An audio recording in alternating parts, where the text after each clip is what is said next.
আমাদের বিবেক কি বলতেছে? দুনিয়ার মানুষকে সন্তুষ্ট করা সহজ নাকি আল্লাহকে? বিবেক দ্বারা বোঝা যায় এটা। তাহলে সে আল্লাহকে সন্তুষ্ট করার জন্য তেমন কিছু করার দরকার নাই। আপনি যদি একবার বলেন লা ইলাহা ইল্লাল্লাহ, তো আল্লাহ সন্তুষ্ট। আপনি যদি একবার বলেন সুবহানাল্লাহ, আল্লাহ সন্তুষ্ট। আল্লাহ সন্তুষ্ট হইয়া দুনিয়ার কোনো মানুষকে সন্তুষ্ট করার জন্য একটা গিফট দিছেন টাকা দিয়ে কিনা, ও সন্তুষ্ট হয়েছে ওই পর্যন্তই শেষ। আপনার কিন্তু কোনো ফায়দা হলো না। আপনার প্রতি একটু সন্তুষ্ট হয়েছে ওই পর্যন্তই শেষ। কিন্তু পক্ষান্তরে আল্লাহকে সন্তুষ্ট করতে গিয়ে আপনি একবার সুবহানাল্লাহ বলছেন, তো আল্লাহ আপনার উপর সন্তুষ্ট হয়েছে তাই নয়, আল্লাহ আবার রিটার্ন করতেছে। আল্লাহ আবার রিটার্ন করবে আপনাকে ব্যাক করবে, আপনাকে ফেরত দিবে। কি দিবে? জান্নাতে আপনার নামে একটা গাছ লাগাই দিবে।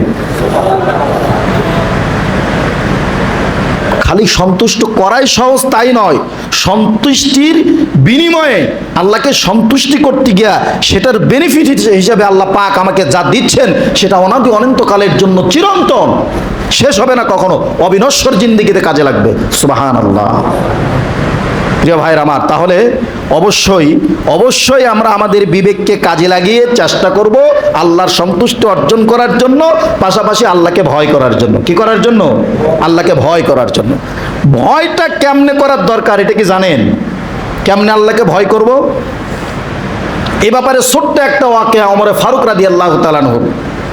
ওমরে ফারুক ঘরের ভিতরে বৈশা কুপি জ্বালায়া, কুপির আলোতে সে রাষ্ট্রীয় কাজ করতেছে। তো তার এক আত্মীয় ঘরের ভিতরে ঢুকে বসছে হুটহাট। ঢোকার পরে ইয়া আমিরাল মুমিনিন সালাম কালাম দিয়া, ইয়া আমিরাল মুমিনিন আপনার সাথে কিছু কথা ছিল। হযরত ওমরে ফারুক কথাবার্তার কোনো উত্তর না দিয়ে আগে কুপি বন্ধ করছে। কি করছে? আগে কুপি বন্ধ করছে। এই ল্যাম্পটা আগে বন্ধ করছে, বাতিটা আগে বন্ধ করছে, নিভায়ে দিছে। এখন এই গরিব লোকটা, গরিব আত্মীয়টা চিন্তা করলো, বড় লোক মানুষ, টাকা পয়সার মালিক হওয়ার পরে তাদের তো ব্যবহার আচার এগুলো ঠিক থাকে না, পাল্টে যায়। মনে হয় ওমর ফারুকও ঠিক তাই। আমি গরিব একজন মানুষ, আসলাম তার বাড়িতে, আমার দেখেই বাতিটা বন্ধ করে দিল। ভাবাটা স্বাভাবিক না অস্বাভাবিক? যদিও ওই জামানায় অস্বাভাবিক ছিল, কিন্তু বর্তমানে স্বাভাবিক না অস্বাভাবিক? নেতা ভোটের আগে আপনি খেতে কামারে কাজ করতেছেন, গরুর চুনায় লেরাচ্ছেন, গরুর খাবার দিয়া মাত্র গোবরটা ফালায় হাতে গোবর সবর মাখায় সামনে যে কোনো কারণবশত আপনি আইসা পড়ছেন। এখন এক নেতা ভোটে দাঁড়াইছে, আইসা পড়ছে আপনার বাড়িতে ভোট চাওয়ার জন্য। ওরে কাকারে কয়ে কিন্তু আপনারা ঝরঝরায় ধরছে। এই গোবর সবর আর মাটি মুটি শুদ্ধা ধরে কি না? কাকা কেমন আছেন? কাকা ভালো আছেন? কাকা এবার আপনাদের দোয়া ও আশীর্বাদে দাঁড়াইছিলাম, কাকা ভোটটা কিন্তু আমারই দিয়েন। গোবর টোবর যে লাগতেছে, ধুলাবালি লাগতেছে, এদিকে খেয়াল নাই, জড়ায় ধরছে কিন্তু পাঞ্জা দিয়া। এটা কখন?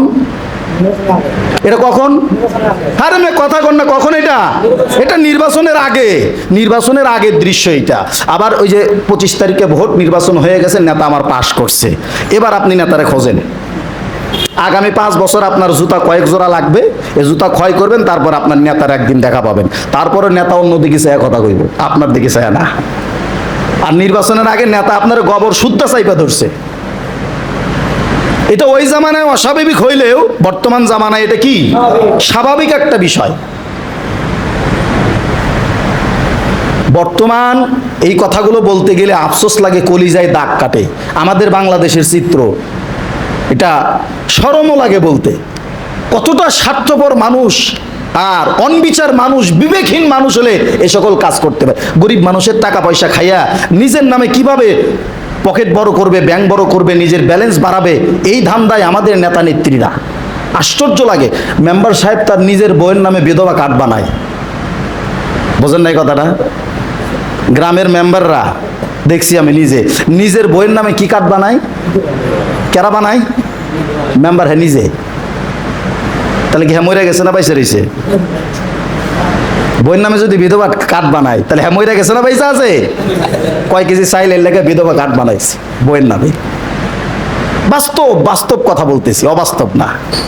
আল্লাহ হেদায়েত দান করুক বলে আমিন। লোভ কাকে বলে? কিন্তু আমাদের একটু ভাবার দরকার ছিল, উচিত ছিল, বিবেকটাকে কাজে লাগিয়ে।